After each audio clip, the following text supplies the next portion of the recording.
Oheb Yamim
Sorry. Can I steal your program? Are you sitting up here?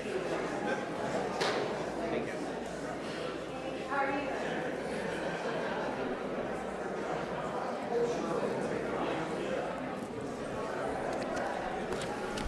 Shabbat Shalom.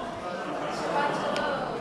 Welcome to our friends from Temple Beth El, from Congregation Bnai Israel, from near and far, from Beth Shalom, and all over Florida, and I'm sure there may even be people from outside of Florida. So thank you for being here and celebrating with us tonight. We are going to start, so I'm going to give you a guide. In the middle of your program, on page 4, is the outline of the service for tonight. And then on pages 5 and 6 and 7 and 8, there are some other additions and prayers and things. So we're going to go back and forth between the Sim Shalom, which is the blue prayer book, that will be mostly in the second part of the service. And the first part of the service, a good part of it will be right in here. We even told you program page versus, if it just says page, it's from the prayer book. If it says program page, it's from the program. Did that confuse you enough? Okay. So we're going to start on program page 5 with Noah Aronson's Hine Matov.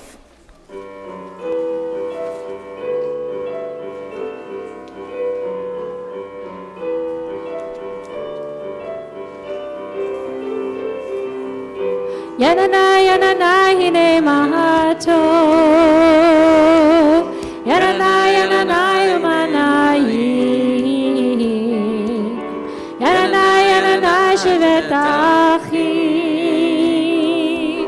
Shevet Achim Gam Yad. Yananai, Yananai, Hine Matov. Yananai, Yananai, Umanai. Yananai, Yananai, Shevet Achim. Shevet Achim Gam Yad. Let's light up the world. Kulanu beyachad, together with peace and love. Bring light to the world, be'or panecha, and sing Hine Matov. Yananai, Yananai, Hine Matov.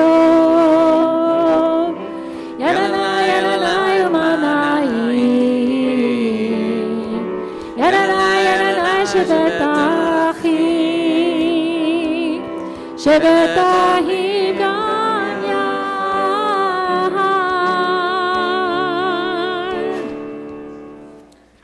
So I just want, Yasher Koach, a beautiful start. I'm going to introduce Valerie to welcome us all. Before that, one quick housekeeping, which is that over there are the Shabbat candles. They're right next to the cantor's podium. While those are not lit, feel free to take a picture and put it on Instagram with, hashtag St. Pete Pride Shabbat or something like that. Once those are lit, put your phone away and let's keep it electronics free from there on out. So that's my housekeeping. So Valerie.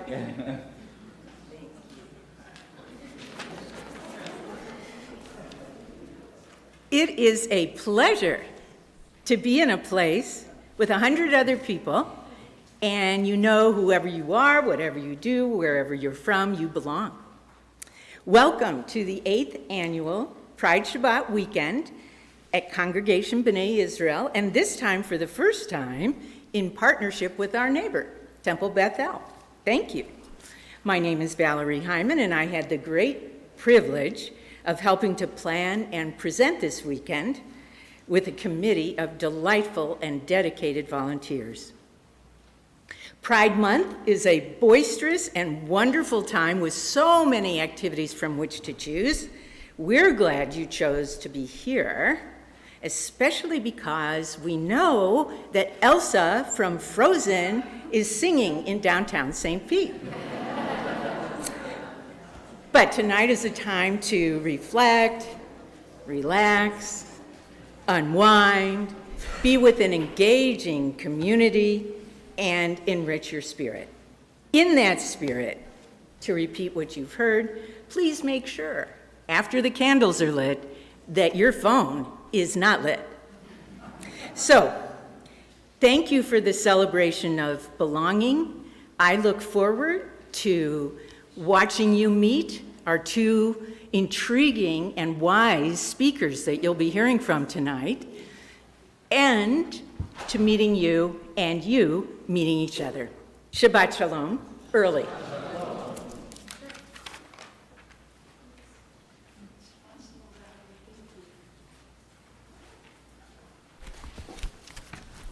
Let's turn to page 7 together for a blessing for pride. Pride, simcha. And this is page 7 in your packet. Mekor HaChaim, source of life, you have blessed each of us with your spirit. In your wisdom, you have made each of us a unique treasure. Mayan Chayenu, wellspring of our lives, cause us to flow with courage, strength, and compassion, to live our stories openly, proudly, and joyfully. Shekhinah Shel Achava, presence of love, you embrace us with your love. May we embrace ourselves, our partners, our lovers, our friends, our children, our dear ones, with the power of your Ahava Rabbah, your unending, boundless love. Ruach HaShalom, spirit of peace and wholeness, open our eyes to the gifts and blessings we offer and receive from each other. Open our hearts to welcome each other fully and truly. Open our hands to embrace, to support, to love each other. Begila, berina, uvreut, with joy, with song, and with deep friendship. Today, as we celebrate renewal, pride, and community, let us walk together with strength, compassion, and love. Nevarech et Mayan Chayenu asher tekadesh utsameach otanu. We bless you, wellspring of our lives. May you fill us with joy and sanctity. We say together, Amen. And now we delight in song on page 5 with Shir Chadash as we sing a new song unto God.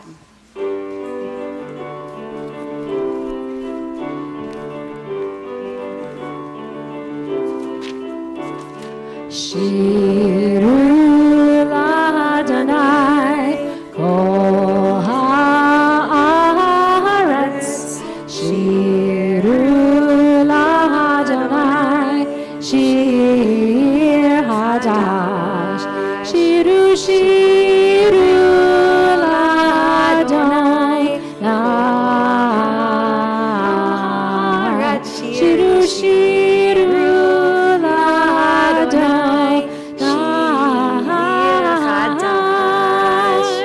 sing unto God, all the earth, a new song. I will sing unto God a new song. Sing unto God, and we'll all sing along. All the earth, a new song unto God. Shiru l'Adonai kol haaretz. Shiru l'Adonai shir hadash. I will sing unto God a new song. Page 7, we sing together, we read together, Rainbow. When I see a rainbow, the flag flying from the lamppost, fluttering in the Pacific breeze, I know that God made a covenant between us. If we lived our lives in black and white, we would never see that promise God made. To see all those colors together, it reminds me that God is there for you and me. Let's turn now in our prayer books to page 21 for Lecha Dodi as we celebrate Shabbat like a beautiful wedding. And we invite you on the last verse, if you would like, if you're comfortable, to rise in body or spirit as we face the entrance and welcome the Shabbat bride.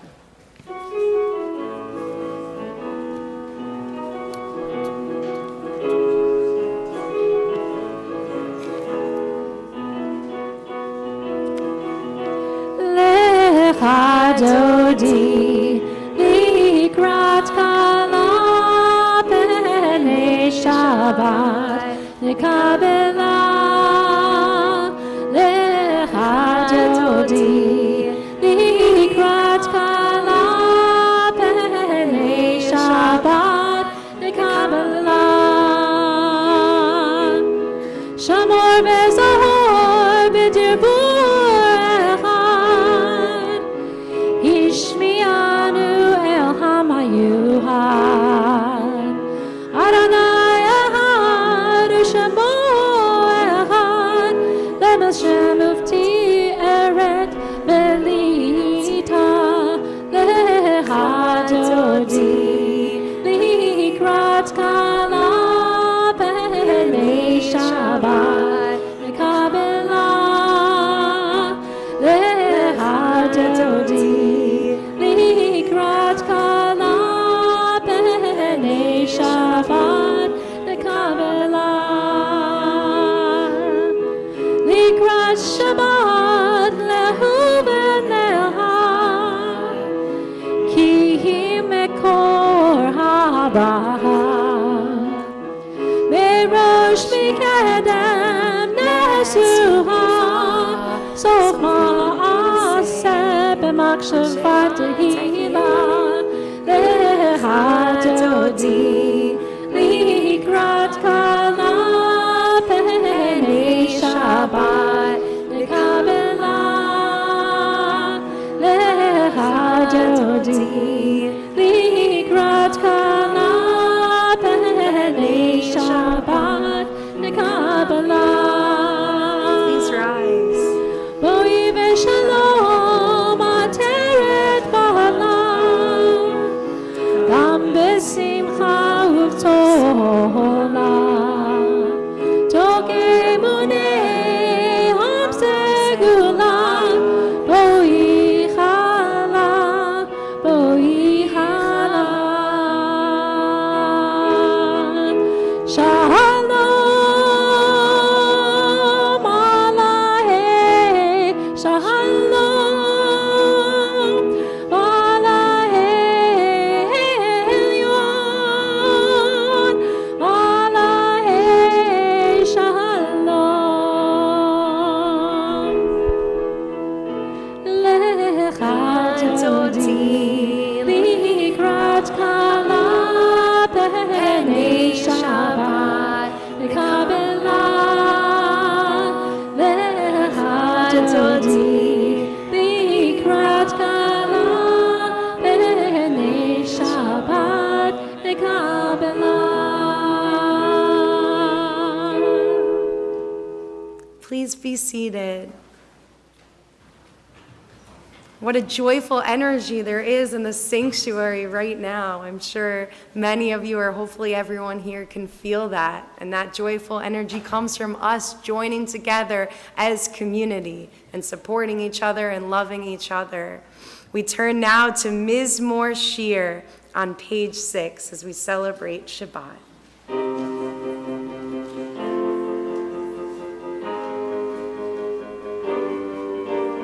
מזמור שיר ליום השבת, טוב להודות לאדוני, ולזמר לשמך העליון, לזמר לשמך העליון. מזמור שיר ליום השבת, טוב להודות לאדוני, ולזמר לשמך העליון, ולזמר לשמך העליון. להגיד בבוקר הצדקה, באמות נערה באלון, עלי אסור ונעלה, למועד היגיון בהינון. מזמור שיר ליום השבת, טוב להודות לאדוני, ולזמר לשמך העליון, ולזמר לשמך העליון. כי שימחתני אדוני בפועל במעשה ידיך אראני. מה גדלו מעשיך אדוני, מאוד עמקו מחשבותיך. מזמור שיר יום השבת, טוב להודות לאדוני, ולזמר לשם העליון, ולזמר לשם העליון, ולזמר לשם העליון.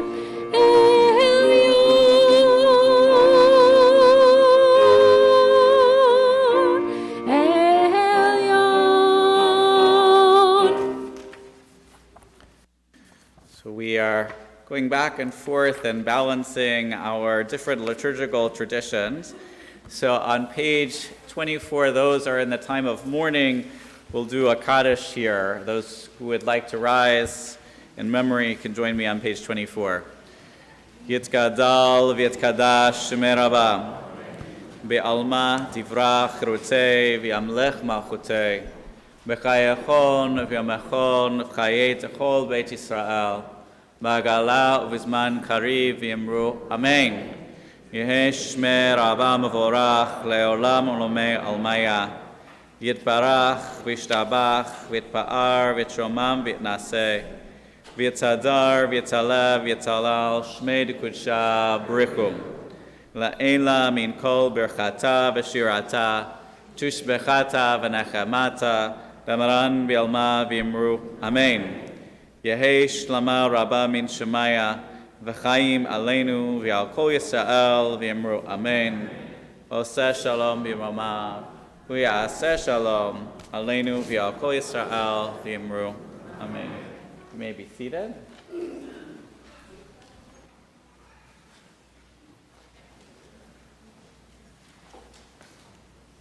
It is such an honor to invite Jessica Pierce to please come on up to the Bima. We are so honored and delighted to hear your story tonight.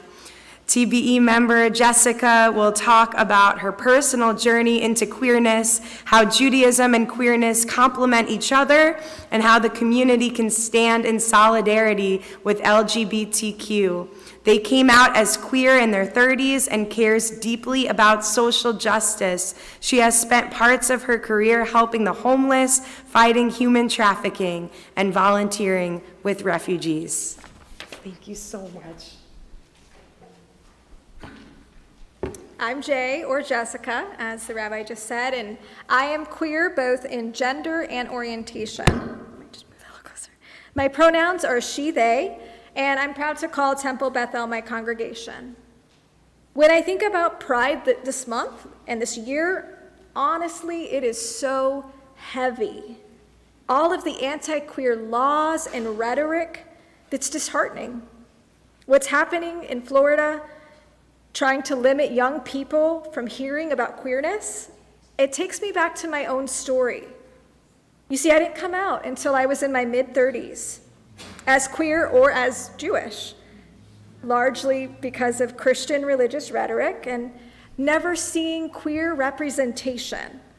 You see, my parents were fans of Jews for Jesus, some of you may have heard of that, and Messianic Judaism, so I spent much of my life as a Pentecostal Christian who happened to celebrate Jewish holidays. So now that you know the basis of my very strange origin story, let's talk about the fact that I had zero queer representation, positive representation, my entire life. So what does queer look like? Can someone like me look back and see the threads of my queer journey even before I knew what queer was? Let's look. So I'm 7 years old, and I secretly spell my name in the boy spelling of my name, Jesse, like King David's father. And I don't stop doing this in my head until the end of middle school. But I don't spell it on any of my school papers or artwork at home because I know I'll get in trouble. And I'm 13 years old, and I'm in drama class. But we need someone to play the boy. And I begrudgingly sign up to play the boy. But inside, I'm elated at the opportunity to not have to play the girl. And now I'm 17 and I'm at a friend's house, and like many girls our age, she has jokingly talked about being bisexual, and I'm fascinated but also disgusted and worried about her soul. So that afternoon, though, I make a misstep, and for the first time, I see someone look at me differently. Her eyes cloud with suspicion, and she puts space between us.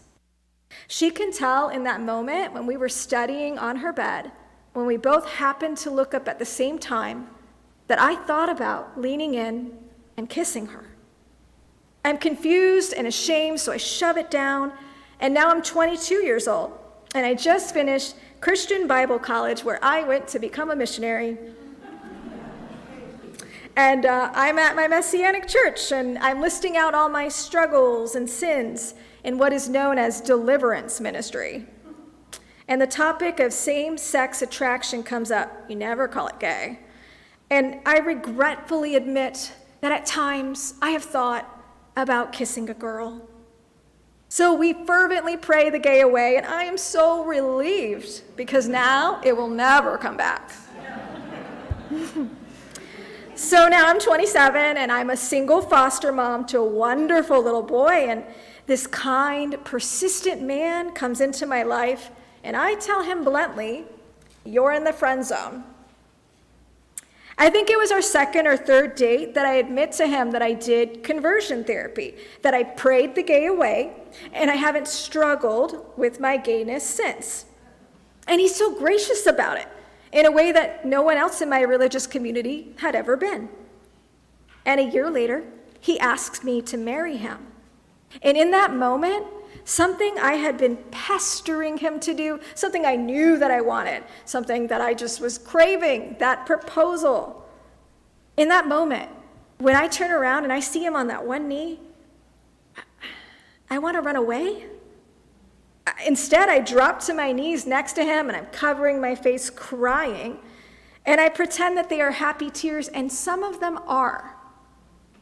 But also there's dread and a deep, deep shame in my bones, and I don't want him to see my doubt.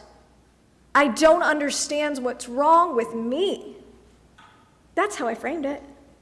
Something must be desperately wrong with me, but maybe if I keep plowing forward, then maybe it would work out the way the church told me it would. Save yourself for your husband, get married, God will bless your marriage.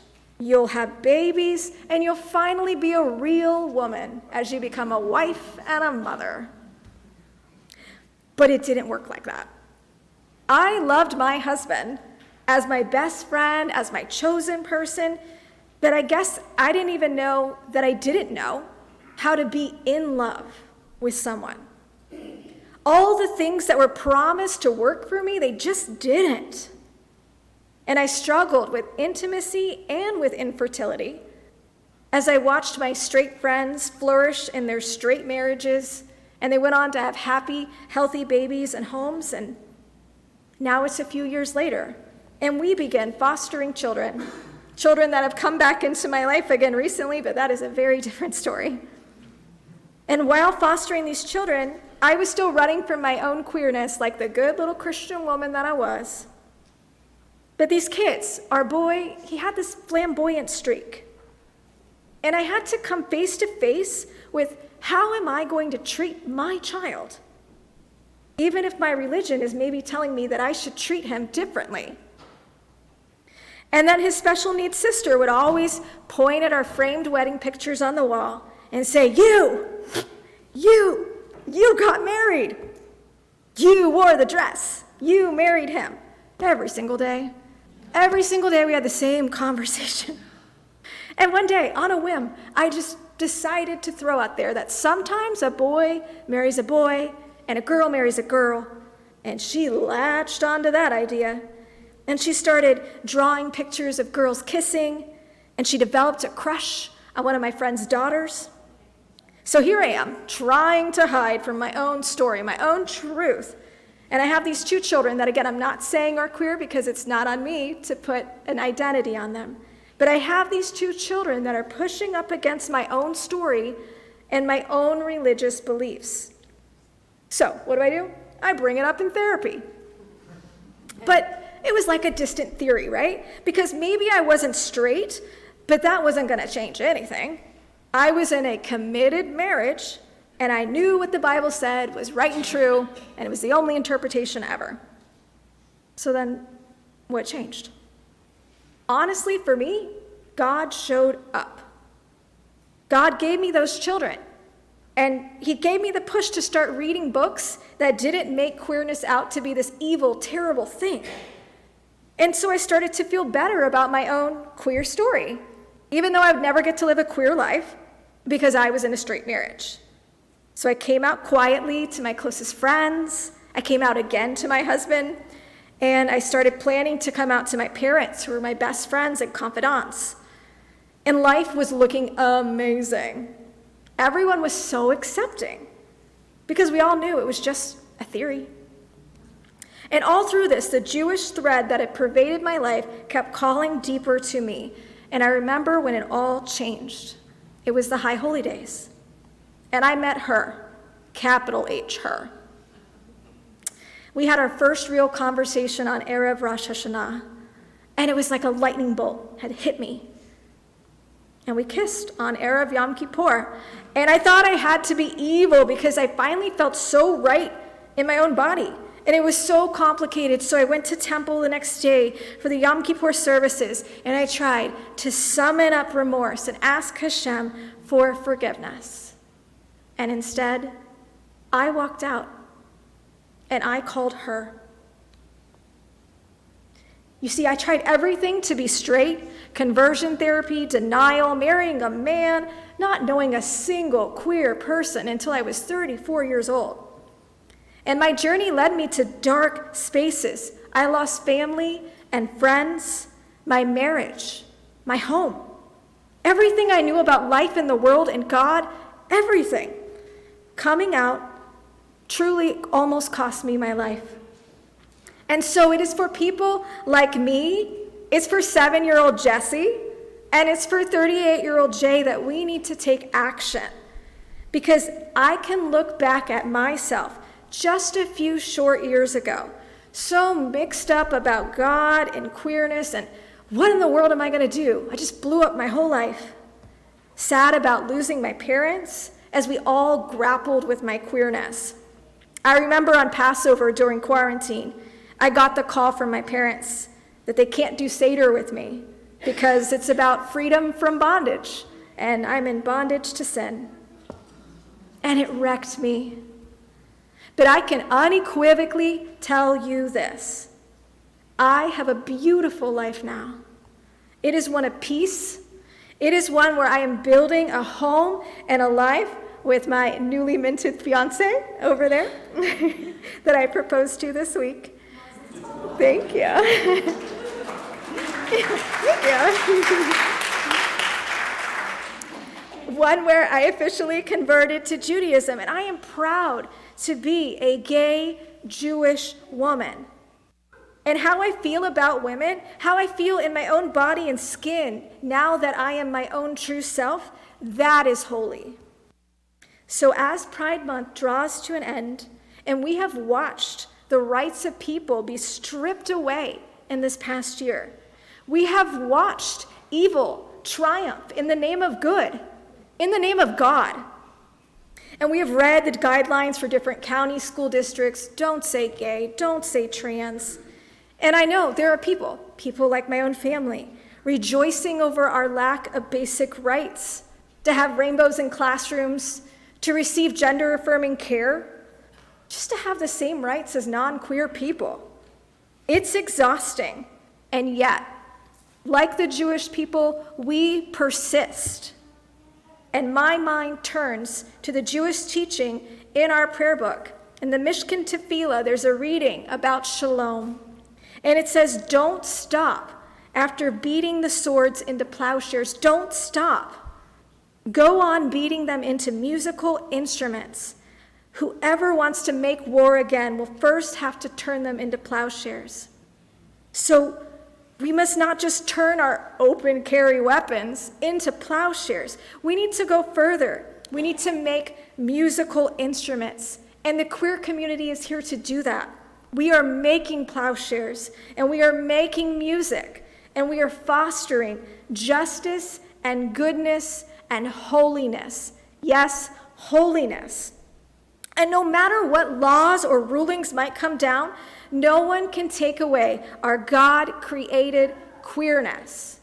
No one. So what can you do?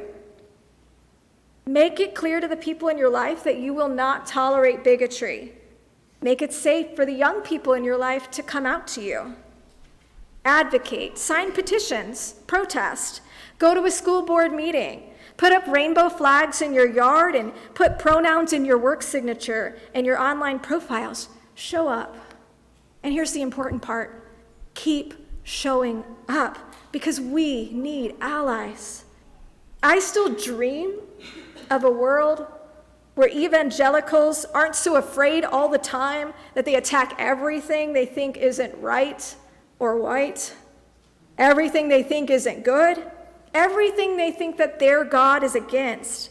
I still dream of that world, a world with basic human rights and dignity, a world of equity, a world filled with hesed, a world of shalom. May we embody the spirit to tikkun olam, to repair this world, because there is a lot of work to be done. Happy Pride.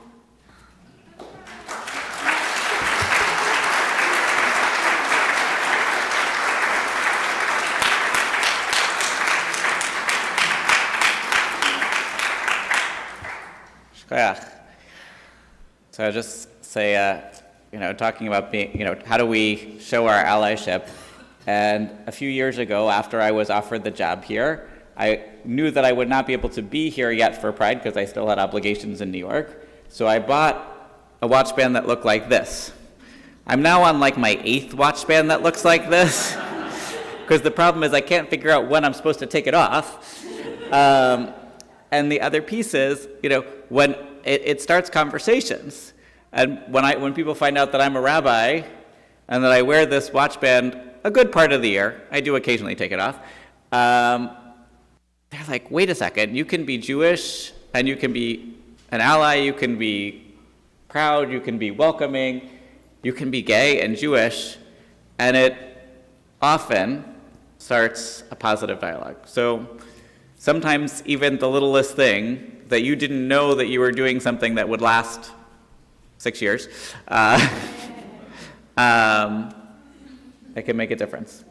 So we're going to now start in the Jewish tradition, we welcome Shabbat in 2 pieces. We start out with Kabbalat Shabbat, with welcoming Shabbat, and then we go into the evening service. So I'm going to invite Valerie and anyone else from our committee that would like to join us to light the Shabbat candles, and then we'll rise for Marif. There, right over there.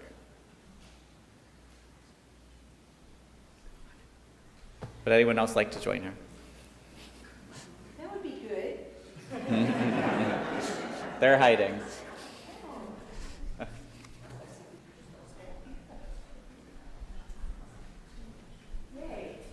Okay, so I'm going to invite everyone to rise.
We're going to turn in our prayer book to page 28. We'll remain standing for just a moment.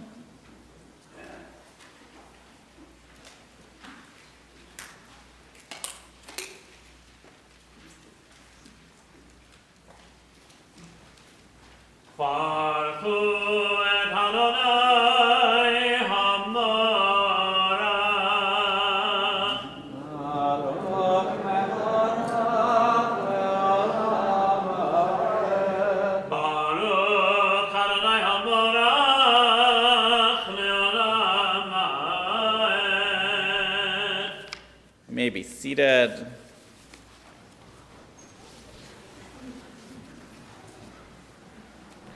We're going to turn in our pamphlet to page 8. At the top, as the sun sinks and the colors of the day turn, we offer a blessing for the twilight. For twilight is neither day nor night, but in between, and we are all twilight people. We can never be fully labeled or defined. You can read with me. We're many identities and loves, many genders and none. We're in between roles at the intersection of histories, or between place and place. We are crisscross paths of memory and destination, streaks of light swirled together. We are neither day nor night. We are both, neither, and all. May the sacred in-between of this evening suspend our certainties, soften our judgments, and widen our vision. May this in-between light illuminate our way to the God who transcends all categories and definitions. May the in-between people who have come to pray be lifted up into this twilight. We cannot always define, but we can always say a blessing. Blessed are you, God of all, who brings on the twilight. And on page 29, we'll sing Ahavat Olam. Ahavat Olam, Beit Yisrael, Amcha, Amcha, Torah u'mitzvot, Chukim u'mishpatim, Otanu limadeta,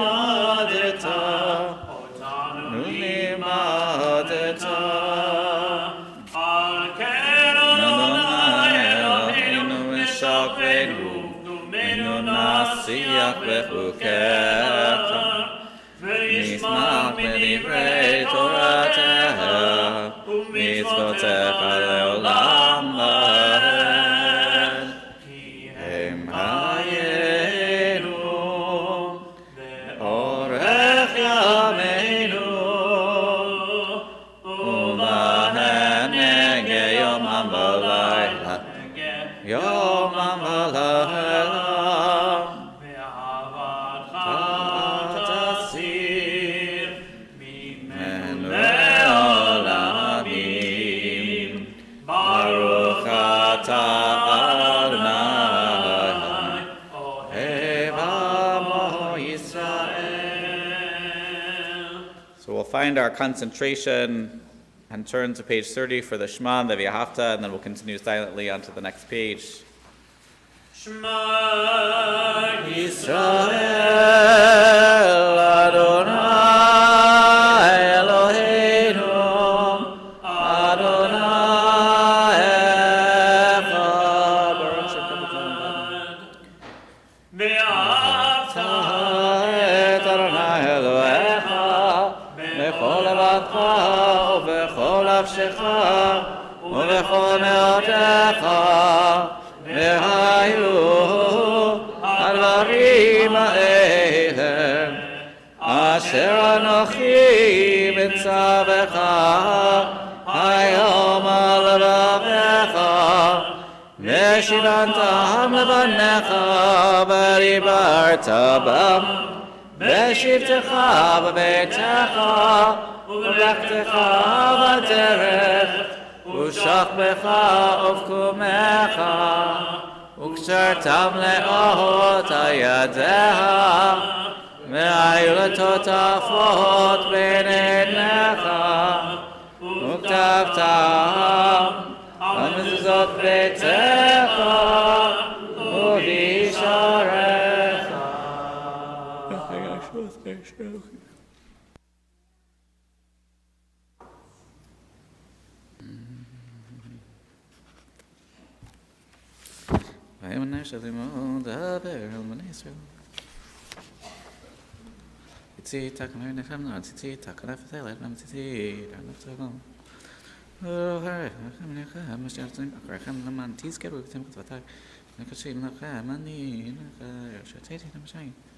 Adonai Elohim Emet. We'll turn now to page 32 for a little bit different version of Micha Mocha.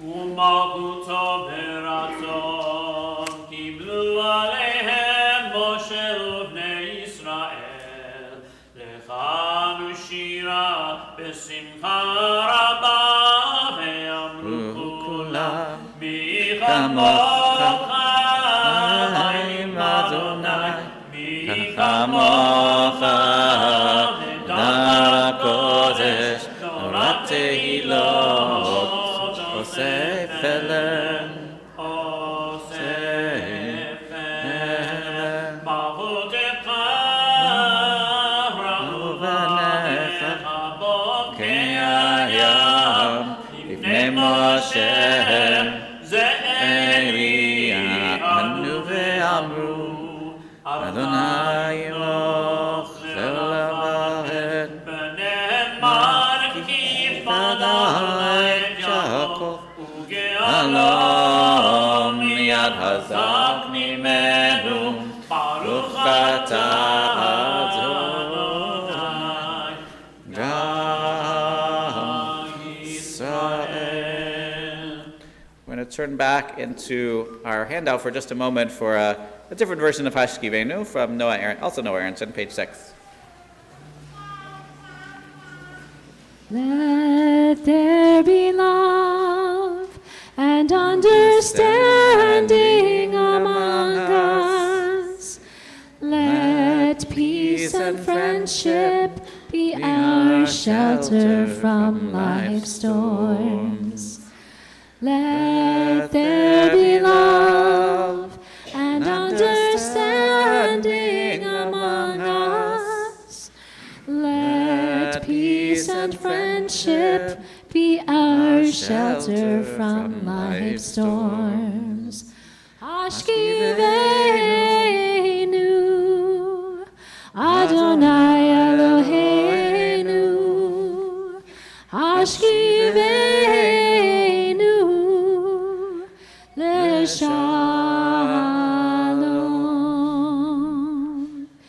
V'ha'amidenu, Shomreinu lechayim, ufros aleinu, sukat shlomecha, hashkivenu, Adonai Eloheinu, hashkivenu, leshalom.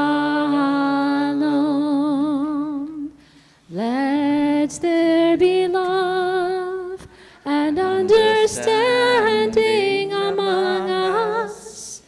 Let peace and friendship be our shelter from life's storms. Ufros aleinu sukat shlomecha, Baruch atah Adonai hapores sukat shalom aleinu v'al kol amo Yisrael v'al Yerushalayim. May God spread the shelter of peace over us, over all God's children, over God's people Israel, and over Jerusalem. We'll turn now to 34 for Vishamru and Nachatzi Kadesh. And then in our community, it's the custom for the Amidah to be said silently. So we'll take time from 35 to 40 to share the words in our heart, the words in our soul, perhaps the words on the page, to give thanks for the very special gift of creation and the gift of Shabbat. We rise, page 34. ושמרו בני ישראל את השבת, לעשות את השבת לדורותם לריתם, ושמרו בני ישראל את השבת, לעשות את השבת לדורותם לריתם.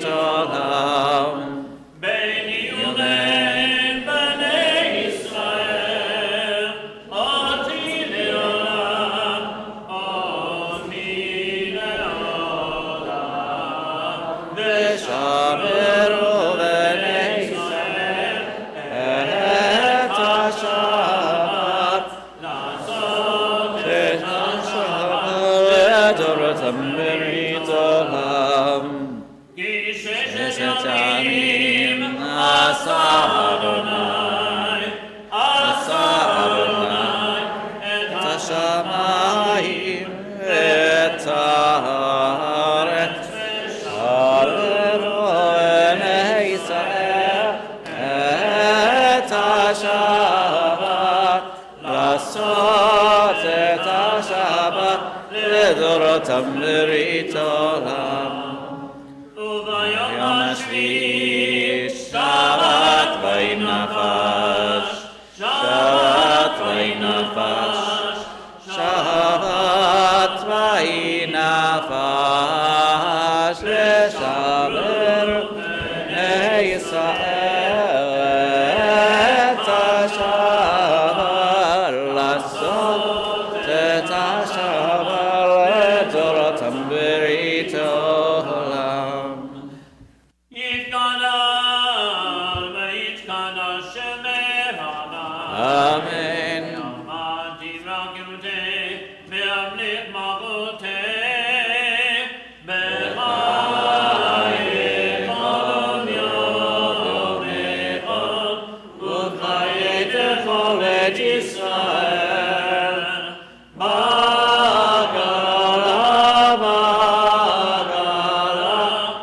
ובזמן קריב במהרה אמן. יש מרבה ומבורך על המלך בימיה יתברך.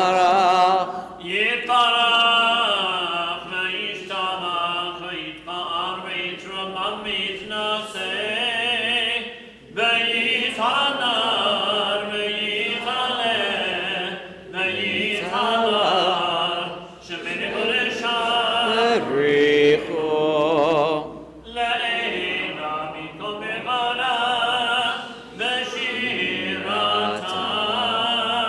תושבעתה ונאמתה אמירן ועלמה במהרה אמן.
We're mixing things up a little bit. We're going to do Kaddish Shalem on 48, and then we'll do Vayachulu on 47 and Kiddush on 49. So 48, 47, 49. If you are shorter than me or younger than me, feel free to come up after the Kaddish Shalem, and you can help us make Kiddush. יקרא ויקרא שמי רבה. אמן. ויאמר יברכותך וימליך מלכותך בחיי כל בני כל חיינו בישראל. בגלה בזמן קריב אמרו אמן. יש מרב המבורך לעולם יתברך. יתברך וישתבח פרצו וינשא וידבר ויתעלה ויתהלל שמנו ושבריחו לעילא מכל ברכתם ושירתה ותפילתה ונגמתה דמי רבי עלמא ואמרו אמן. תתקבל צבא הודו ישראל קדם הוד וישמעיה ואמרו אמן. יהי שלום רבה משמעיה וחיים עלינו ועל כל ישראל ואמרו אמן. עושה שלום דברומה ויעשה שלום עלינו ועל כל ישראל ואמרו אמן.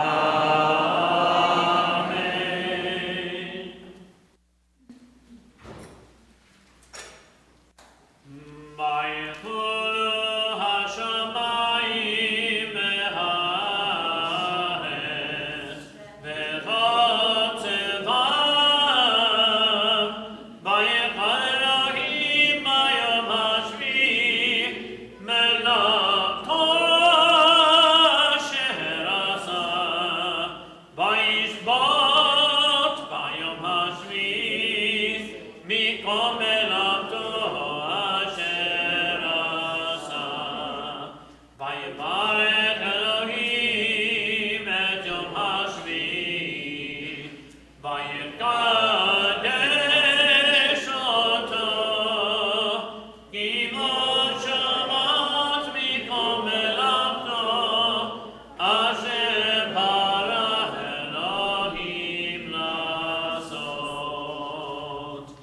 ברוך אתה אדוני אלוהינו מלך העולם בורא פרי הגפן. ברוך אתה אדוני אלוהינו מלך העולם אשר קידשנו במצוותיו ורצה בנו בשבת קודשו באהבה וברצון התפילנו זיכרון למעשה בראשית כי הוא יום תפילה למקראי קודש זכר יציאת מצרים כי באנו בחרת ואותנו קינשת מכל העמים בשבת קודשך באהבה וברצון הלכתנו. ברוך אתה אדוני מקדש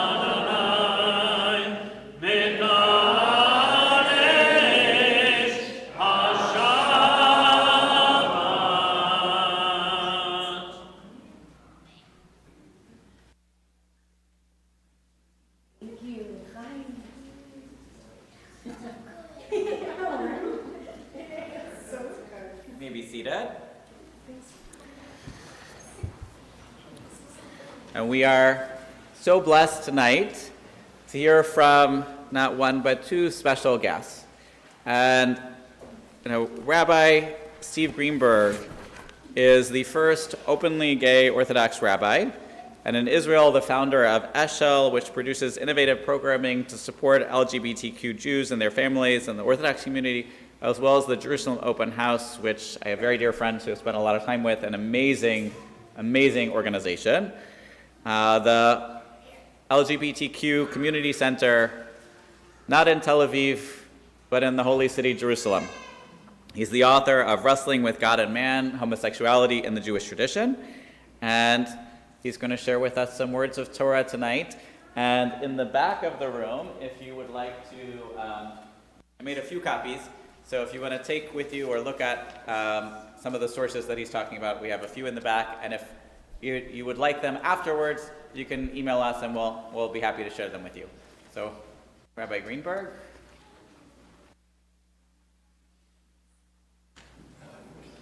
Wherever is comfortable for you. Is this okay? That's fine. Okay. I'd like to begin first with gratitude. It's not a usual affair for me to find myself in a conservative synagogue. I live in Boston, attend a Young Israel, and I came for a number of reasons, but one of them you're going to hear more about tomorrow. I am the child of a survivor. My mother and my aunt survived the Holocaust in France.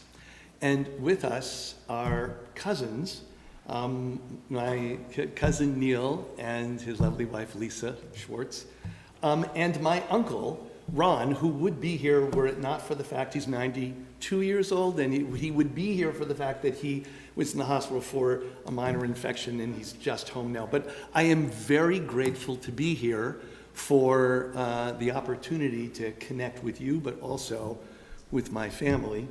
And I also want to say thank you to the rabbi for, and to Valerie, wherever she is, for not only being able to invite someone who's a traveler across eons like Jesse, but to get like a very unusual Orthodox rabbi to come and speak with you. So thank you for the for the opportunity to be here. I want to just share a little bit about myself. I grew up conservative in Columbus, Ohio, and I was fascinated by, the Jewish life, but raised in a traditionally, kind of middle of the space conservative synagogue. And in the end, I kind of became enraptured by accident with Torah study through a very strange English rabbi who happened to be in Columbus, Ohio. And I happened to accidentally meet him because I had a fight with my mother. She said, well, I'll tell you the story. Camp Ramah taught me how to love Shabbat. So I wanted to walk with the rabbi to shul. It was drizzling. My mother said, you're driving. I said, I'm walking. You're driving. I'm walking. I'm 15. And so I finally said, well, then I'm going to the Orthodox shul. And it was 2 blocks away, not a mile away. And so I end up at the back road, the Orthodox shul, and this English rabbi sends the shamus over and tells me, young man, do you have a place for Shabbos lunch? I'm thinking, my mother's expecting me home. No. And I'm invited to this English country home in the middle of Bexley, Ohio, with tomes in Hebrew and in English, and Chaucer on one side, and Milton and Shakespeare on the other side, these incredible Hebrew tomes. And anyway, I said something wrong. I had been trained by the conservative movement. So I was one of the guinea pigs of, if you may know, that Saul and Barbara Wax were my teachers. And they taught J, E, P, and D, the 4 biblical, kind of Wellhausen schools of biblical, writing. They taught it to 11-year-olds. I'm in an Orthodox home. It's from England, and very formal, and everything's lovely. And he says a verse from the Torah. And what do I say? Oh, that's from the J school of Bible authors. Bible authors? So he begins to tell me that every word of the Bible was written by God and was given to God at Sinai, and anyone who doesn't believe in that doesn't have a place in the world to come. And then his wife, Tzedeket, said, Yosef, the soup is getting cold. And so he invites me to study with him every Shabbos in his home, in the afternoons over tea and oranges. And I accept. I bring my friends. We were 4 kids becoming Orthodox in the conservative movement in the 1970s. And I ended up at Yeshiva University, and I ended up going to Yeshiva University and loving learning. My parents thought I was body snatched by a Polish grandparent, whatever. And I end up in Israel studying Torah at the age of 20 in a big yeshiva, and I'm attracted to a guy in the yeshiva. I don't know what to do. So I go to the most right-wing Orthodox, not my Rosh Yeshiva, mind you. I don't want to, spoil where I am. I go to Rav Elyoshiv, Rav Yosef Shalom Elyoshiv. It's the most Haredi neighborhoods in Jerusalem, and I'm the most right-wing guys, but he's supposed to be a nice guy. So I go to him and I say, Harav, ani nimshach legvarim v'nashim maaseh. Master, which is how I understood myself at the age of 20, I'm attracted to both men and women. What should I do? He said to me, in Hebrew, Yedidi Karim, my dear one, my friend, Yesh lecha koach ahava b'shnayim. You have twice the power of love. Tishtamesh baze b'zehirut. Use it carefully. I said to him, Master, is there anything else you can tell me? He said, "En li af milah yoter lagid lecha." I have nothing else to say. And I literally danced out of the room back to Yerushalayim. I'll be a great rabbi, twice the power of love. Whoa. I thought I'd marry a nice girl. Okay, people are attracted to people they don't, you manage. And I thought it would all work out because I thought I was bisexual and it would be fine. And of course, this is a typical story for gay people. We're first bi before we're not. I know. So, so I'm finding myself, after I finish rabbinical school, like really excited, but in pain, because I am really realizing that this is not going well. I'm dating girls up the wazoo. Every girl in New York City was available. Ended up I getting their number and calling them for one date. Anyway, so the point being is that I'm telling you this story to share this vignette. Imagine I'm teaching now at this premier organization called CLOUD, the National Center for Learning and Leadership. I love it. I'm living in Riverdale. And I'm a mess because I'm being torn inside out by the realities of my inner life. And to be honest, I was already starting a relationship with a man while I was dating women because I couldn't imagine what to do. And every Yom Kippur, a verse is read from the Hebrew Bible, and you're familiar with it. And with the male you shall not lie, the lyings of a woman, it's an abomination. It is read every Yom Kippur in the afternoon. The whole, chapter is read. And every year I put my tallis over my head and I weep for 8 years. The 9th year, I ran out of tears. The 10th year, I got the Aliyah. I got the Shamas to make sure I would get the Aliyah. Why? I don't know, really. I just thought that, running away wasn't going to make anything go away.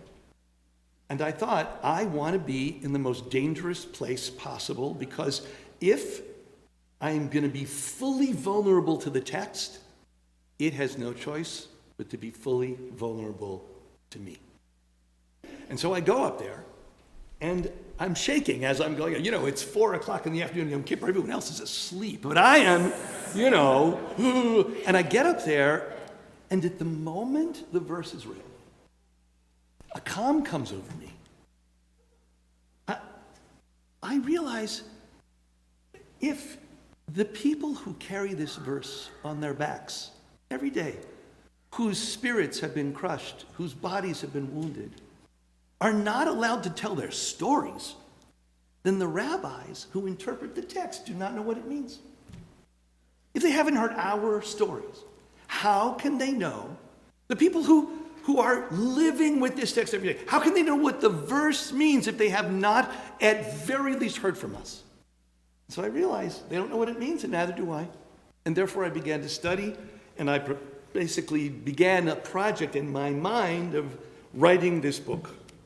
So I want to give you, very quickly, because the evening is already late, just a few snippets from the 300 and some pages of this book that address the questions raised in Leviticus. I want to do this, by the way, to make it clear, I do not believe that it's necessary to solve this verse in order to work very successfully in inclusion. Meaning, the verse is not the only or maybe even the most important problem. I want to lay that out. We can talk about that maybe at another time. But the verse is crucial for people who are religious, who are struggling to understand themselves, right? And so making sense of the verse was important for queer Jews who were faithful. There's a new movie out called Holy Closet. I hope you see it. It's about queer Orthodox Jews getting on with their lives. It's a beautiful film, just out. Here are the few things you need to know about Leviticus. The Leviticus text speaks, it seems to talk about, you would think, homosexuality, but if you look carefully, it says nothing about homosexuality. Ve'etzachar, and with a male, lo tishkav, you shall not lie, mishkeve isha, the lyings, plural, of a woman. So, exactly what does the verse prohibit? So we don't really know what mishkeve isha is. What are the lyings of a woman? Well, it turns out we know, because by the way, it's a hapax legomenon. What that means? It's really only appears here. So how do we make sense of it? It appears once. Well, we know Mishkav Isha does appear.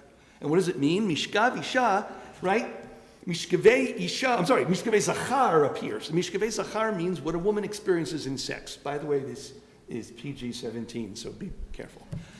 So what a woman experiences in sexual relations is called Mishkav Zachar, the lyings of a male that a woman experiences. So therefore, Mishkav Isha is probably what a man experiences in intercourse, which is engulfment.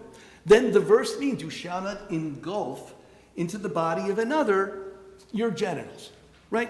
So it's really talking about intercourse only. It also says mishkeveh. Why does it say the lyings of a woman?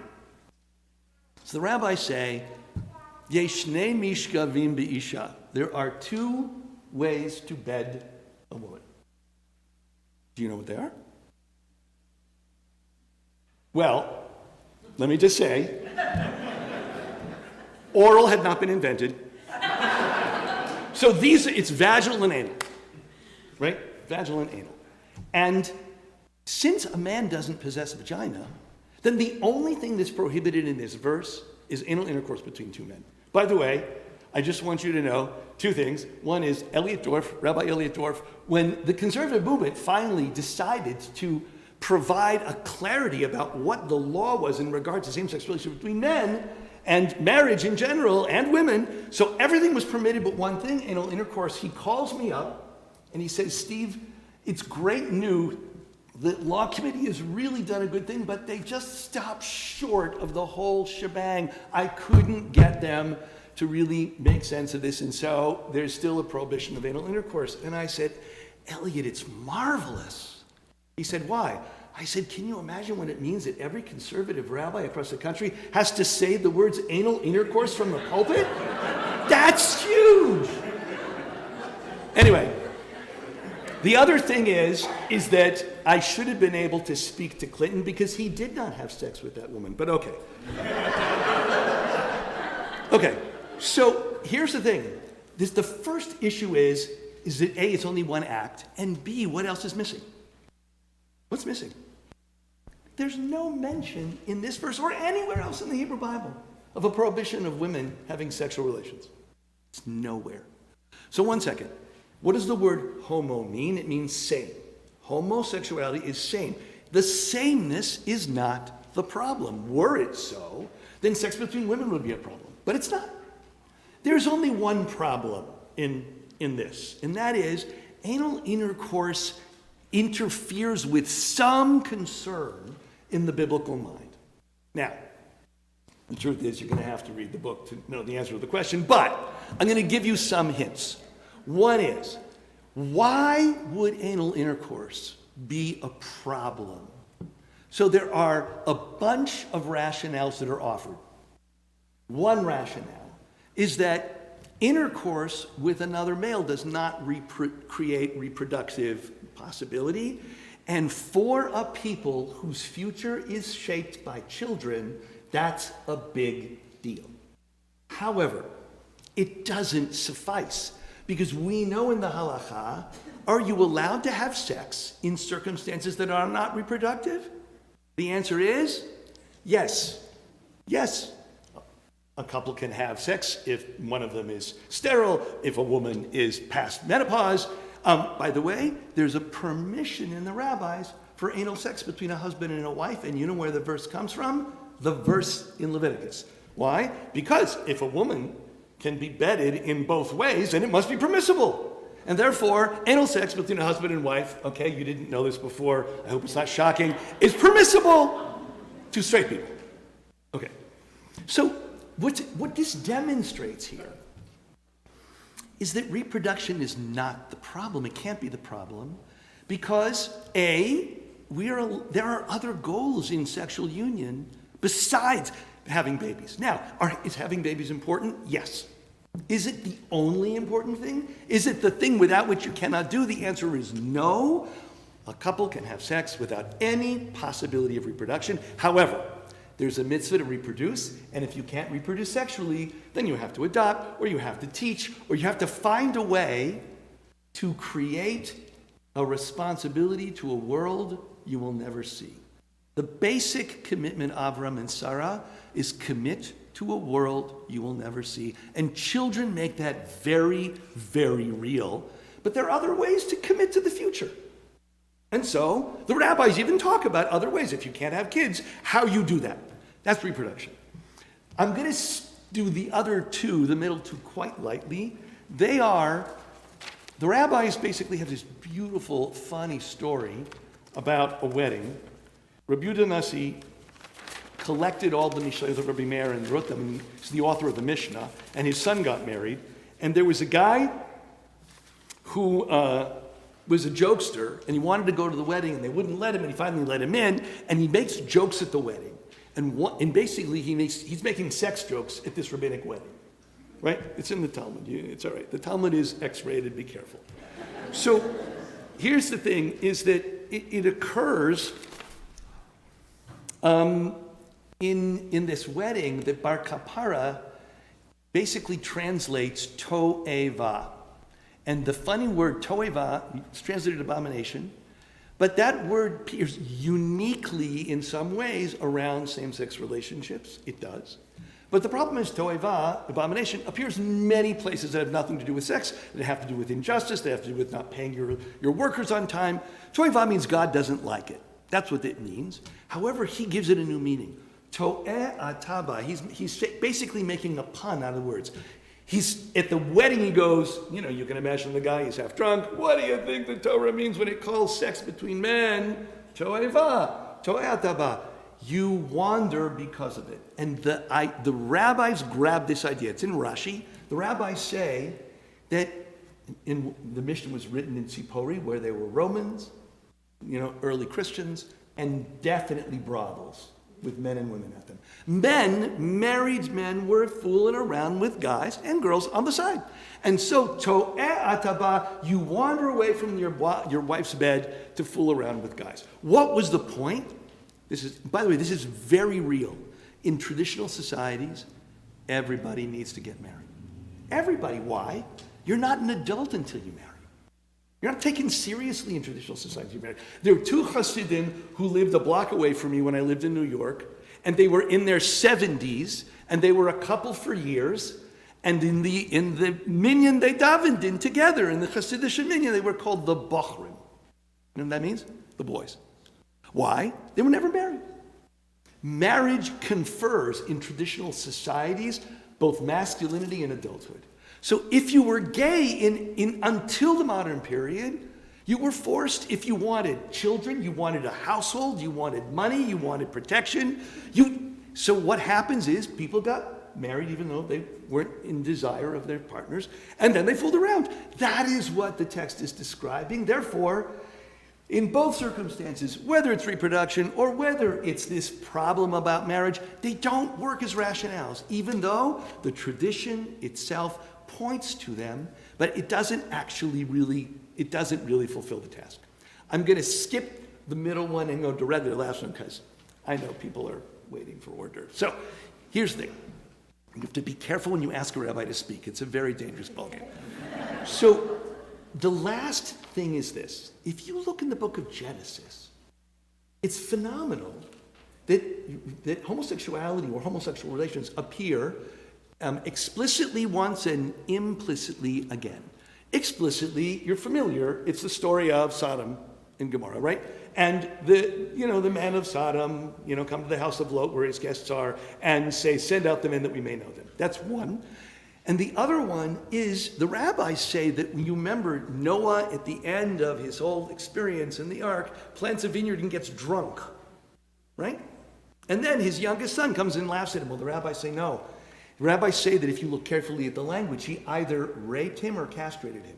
So here's the thing about the Genesis view of homosexuality. It's violent. It's violent and humiliating. Why does a son rape a father? To take control. By the way, they said that Saddam Hussein, the forces, not American forces, that found him first, raped him before they killed him. I just want to give you the impression that in certain societies, it's worse to be raped than to die. Why? Why, can you imagine? 1 second. One more text. I found this text, I kind of like jumped out of my chair. There's a text that says the following. There were 4 kings who were so arrogant that they called themselves gods. Yet you should know that the worst thing a king could do is arrogate power that is divine. That divine notion, that's why Samuel is so worried about making a king. Because kings will take power they shouldn't have, and they'll think of themselves as divine. Okay. So, what's the problem? 4 kings thought of themselves as divine, and what does the text say? Here it is. This is from Tanhuma, the Midrash Tanhuma. From where do we learn that Pharaoh, and there are 3 others, deemed himself a god? It says, so says the Lord God, behold, I will deal with you, Pharaoh, king of Egypt, who says, the Nile is mine, I made it myself. He is one of the 4 kings that made themselves into gods, and as a punishment were penetrated like women. 3 from the nations and 1 from Israel. Why should the punishment for kingly arrogance result in anal rape? God, man, woman. Pretend to be God, will make you a woman. The whole framework of seeing homosexual relations as a disempowering and violent scenario emerges directly out of misogyny. It is because women are beneath men in power and voice, right? And value that to treat another man like a woman is humiliating, which is why, I don't know here, in some places, the best thing to do to humiliate a player, if you're the coach, is to say he basically is playing football like a girl. That is why it's a humiliating thing to treat a man like a woman, only if to be a woman is so problematic in this society that the worst thing I remember as a kid, there was someone else here whose name's Steve Greenberg, and he had this experience too. They named me Stephen with a PH. I'm a little guy, I'm a kid, and I already know that's effeminate. I'm going to be called Steve. Why? Because to look like or be associated with femininity is so threatening in a misogynist culture. So when the genders get equalized, and when women's power, voice, and value become closer to equal, that is when homosexuality stops being so terribly threatening. The verse in Leviticus is useful because it is potentially pointing to how sex can be used to humiliate, how sex can be used to undermine, how sex can be used in certain cultures to do great damage, even in our own. There's no reason to exclude the verse from meaning. It just has to be limited to the contexts where indeed it is actually abominable. With that, I just want to end by saying that, I run an organization called Eshel. It works with LGBTQ Orthodox Jews all over the country. We work with Orthodox parents who struggle when their kids come out and don't know what to do. We have a warm line where anyone from all over the world, a trans person called us from Karlsruhe, Germany, who wanted to convert to Orthodox Judaism. A young man in Zurich, a young dental surgeon, desperate to become Jewish and is gay. We found a way to do it, and he got his circumcision and converted a month ago. So we're doing all that, and we have 250 Orthodox congregational rabbis who we're in contact with. We've surveyed them. They talk with us. They are not all welcoming, but increasingly more and more of them are, for the following reason, and then I'll finish. What is really changing the world is not my interpretations. These interpretations are lovely. They're good for people who grew up Orthodox and don't want to hate themselves and want to think God loves them. and want proof that that verse doesn't have to mean what they're told it means. But it does not change society. What changes society are parents and friends. What changes society are siblings. What changes society are brave allies of all kinds that basically say, we love you, and we're going to figure out how to make sense of your life with you. And it's already having that impact in Orthodox communities across the country. Clearly, in some places, Florida is not our most shining success. But nonetheless, even here, there was a young man who was lived in I won't say which Florida community, and he was kicked out of shul, and he was the Torah reader, he was the shamus, he was doing all these things, and they found out he was gay. They kicked him out of shul, and he is, I think even still today, he sits outside of shul with a placard, "You kicked me out of shul, which is a violation of the law of love thy neighbor as thyself." And he sits out of shul every week. And we brought people from New York and from Philadelphia, right, and from Washington, D.C. to sit with him a number of weeks ago. So I hope that this kind of portrayal of even the crazy frummies are really actually waking up is encouragement for people who have a little bit more sane portrayal of Jewish life to recognize that this movement is really occurring, that really the bottom line is this. I'm going to tell you this. A Catholic priest taught me this 25 years ago. James Allison. Fragments, Catholic and Gay. You can look at that. He befriended me, and what a sweet man. He came out and he was defrocked, but he's a brilliant, lovely guy. And he said to me in an English accent, again, a lot of English people, he said, "Stephen, the moment they understand that homosexuality is a minority, non-pathological expression of ordinary human desire for intimacy, love, and companionship, everything will change." Thank you.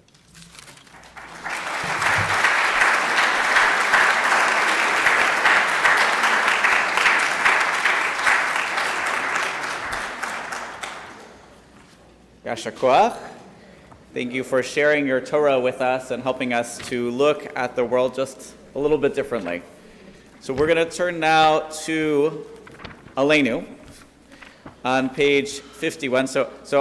Our tradition here is to stand up and sit down many, many times. So we're going to stand up on 51, and then you can sit down again. So. Aleinu l'shameach Adon Chacham, v'ateh gdula v'yotzeh Bereshit, shelo asanu k'goyei haratzot, v'lo samanu k'mishpachot ha'adama, shelo sam chelkeinu ka'em, v'gor aleinu k'chol ha'olam, v'anachnu korim, u'michanim u'cholim, lifnei melech malchei hamlakim, hakadosh baruch hu.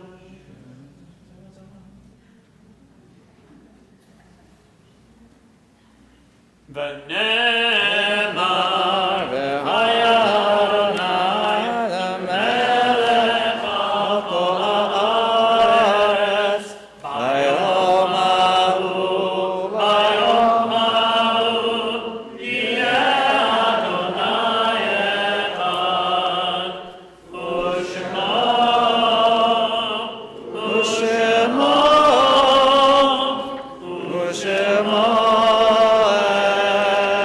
echad.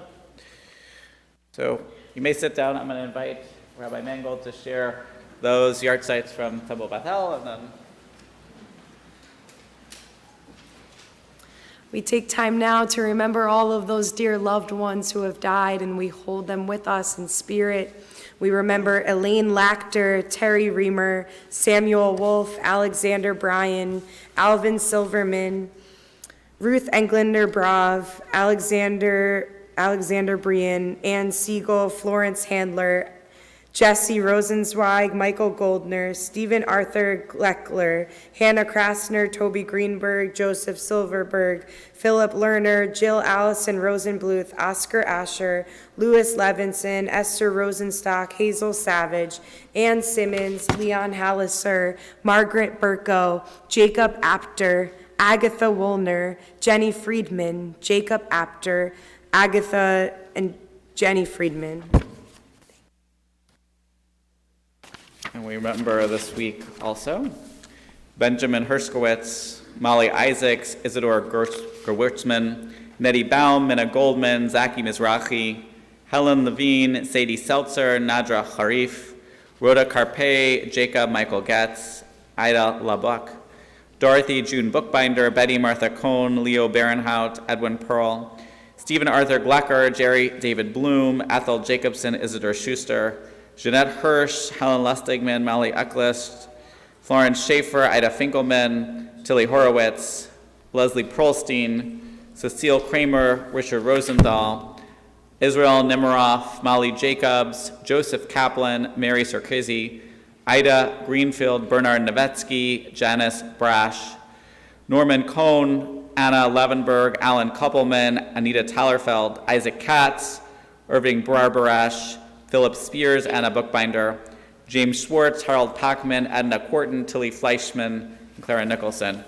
And I also know that we're thinking of those who came before us and could not celebrate Pride Shabbat, who were killed because they were gay, who lost their lives from AIDS, from violence, from living in a misogynistic and oppressive society.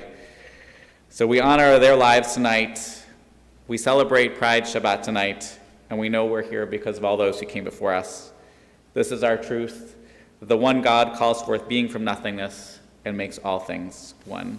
So those who are observing a guard site, those who would like to stand in solidarity with the Kaddish, we rise and turn to page 52. Yitzgadal v'yitzkadash shemei rabam, v'alma divrach kirutei v'yamlech malchutei, v'chayachon v'yamachon v'chayei tekol beit Yisrael, v'agala v'zman kari v'imru amen. Yehi shmei rabam v'orach le'olam olamei almaya. Yitbarach v'ishtabach v'itpa'ar v'tromam v'itnaseh. V'yitadar v'yitalev v'yitalal shmei dekudsha b'richu. La'ela min kol birchata v'shirata. Tushbechata v'nachamata. Damiran b'yalma v'imru. Amen. Yehi shlama rabba min shemaya. V'chaim aleinu v'al kol Yisrael v'imru. Amen. Oseh shalom b'mromav, hu yaseh shalom. Aleinu v'al kol Yisrael v'imru. Amen. You may be seated. I am overjoyed tonight. I am glad to be here with Rabbi Mangold, with Cantor soloist Joyce Liu, and with Cantor Schultz. I'm happy to be here tonight with all of you from throughout the community. I'm happy to be here with Jessica Pierce. I'm happy to be here with Rabbi Greenberg. I'm happy to hear the voices and the stories. It says that the job of a rabbi, according to one of my teachers, Abraham Joshua Heschel of blessed memory, is to comfort the uncomfortable and to make uncomfortable the comfortable. So hopefully tonight, if you were too comfortable, we made you a little bit uncomfortable. And if you were uncomfortable, hopefully you found a little comfort here tonight. I pray that this Shabbat is a Shabbat of blessing for us all. I pray that this Shabbat is a time of shalom. And, shalom is not just peace. Shalom is not just the absence of what is, absence of violence. Shalom is finding shlemut. It's finding wholeness. And I pray that all of us find a sense of wholeness, knowing that all of us are welcome here today and every day. So, like I said, we made each other a little bit uncomfortable because we mixed up everybody's liturgy, did it differently than we all used to do. We changed the melodies around. I'm sure I'll get an email from somebody afterwards. but I pray that our time together was a joyful one. And it wouldn't be a joyful Jewish gathering if there wasn't food.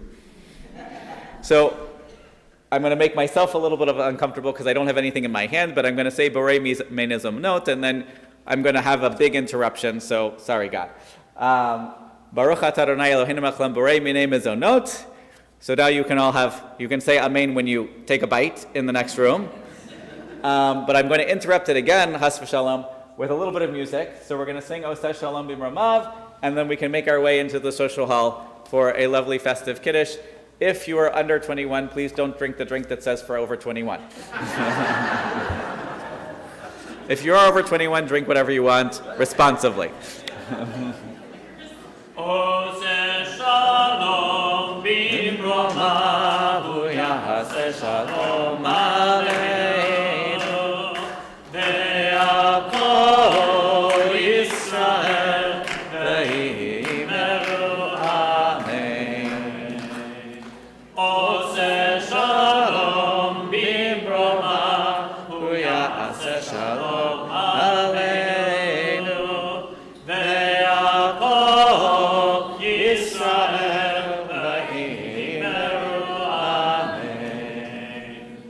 Oseh Shalom B'Mromav, Yaseh Shalom Aleinu,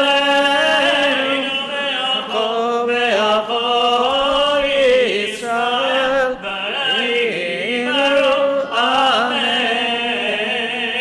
Oseh Shalom B'Mromav, Yaseh Shalom Aleinu,